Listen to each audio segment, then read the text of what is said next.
So again, we're talking about related rates, and what we're going to do is this example will be a little bit different than the one previously, but again, the idea is to think in terms of rates. And so the case that we're dealing with is that we have a Ferris wheel which has a radius of 50 feet. A rider is moving horizontally at a rate of 30 feet per minute when they are 80 feet above the ground. How fast are they rising vertically? And so what I've gone ahead and done is I've, again, drawn a picture. Here we have our Ferris wheel, has a radius of 50 feet, and it has a height of 100, or a diameter of 100, so you can think that the ground level is there. And we are told that a rider is 80 feet above the ground, and that they are rising, so we're going to assume it's kind of about here, it's moving upwards. And then what I've gone ahead and done is I've redrawn this picture where I've put the center of the Ferris wheel at the origin of a Cartesian coordinate system. And this is a convenient thing to do when you're working with circles because we actually have a very nice equation that relates x and y. And why would we want to relate x and y? Well, we're talking about horizontal directions and vertical directions. So that's exactly why we would want to relate x and y. And what's the relation? Well, we have that x squared plus y squared is going to be equal to r squared. And since r is equal to 50, what we have is we have x squared plus y squared is equal to 50 squared. And that's going to be 2,500. Okay, and so we have this equation for our circle. And now what we're going to do is we are going to use related rates. And how we're going to do it is we're actually just going to think of x and y as functions of time. And we're going to use implicit differentiation on this. And so what I'm going to do is I'm going to take the derivative of both sides of this with respect to time. And what I need to do is I need to remember that each of these are implicitly functions of time. And so I'm going to get that dx dt is going to be the derivative of this, the derivative of the outside function, 2 times x times the derivative of the inside function, dx dt, plus the derivative of the outside function times the derivative of the inside function, equals the derivative of 2,500 with respect to time, which is 0. Okay. And then what is the thing that I want? I want to know how fast they are rising vertically. That's going to be dy dt.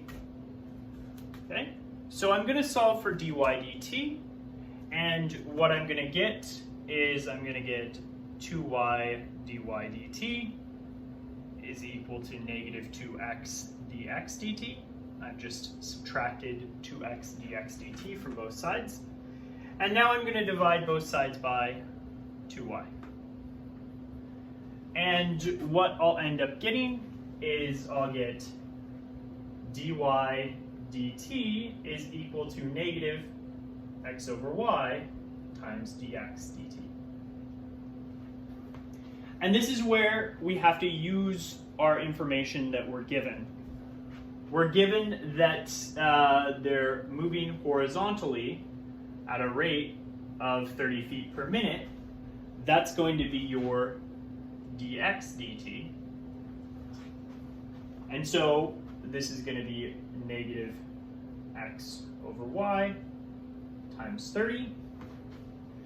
And then I want to know when they are above the ground, 80 feet above the ground. And so what that's going to be is it's going to be when this value is 80. But I have to think, what's my new picture telling me? It's not going to be 80 there because the Ferris wheel doesn't even go above 50 height. So what I have to do is I have to think, oh, I shifted this down 50. So that's actually going to be at height of 30. So you're going to have that point there. And so what's the corresponding x value here when you have 30? Well, how do we figure that out?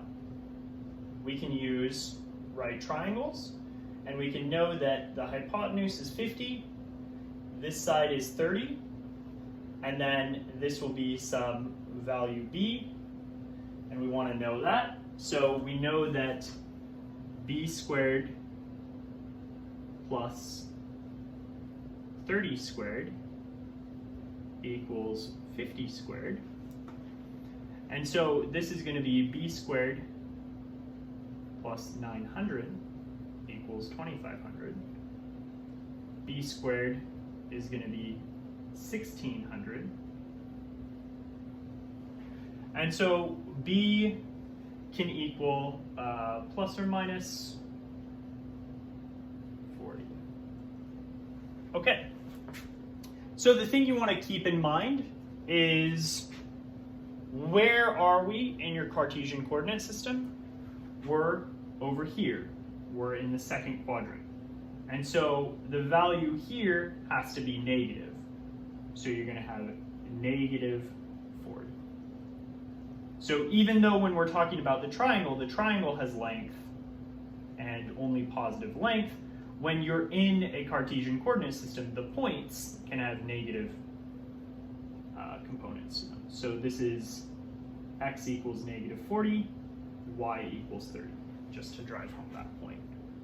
Okay, and so here, what we're going to get is dy dt is just going to be equal to, well, I plug in negative 40 for x, and I plug in 30 for y, and then I have 30 over here, and that's going to be dy dt. And those 30s cancel, and I'm going to get that dy dt equals 40. And since we're talking about feet per minute, this is going to be feet per minute. And one thing to keep in mind, maybe you kind of screwed up the positives or negatives along the way. Well, we're talking about that they're rising. So we know they're on their way up. And so that should be a positive increase.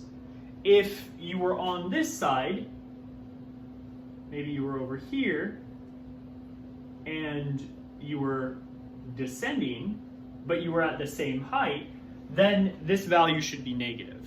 So that's one way to think about it. All right.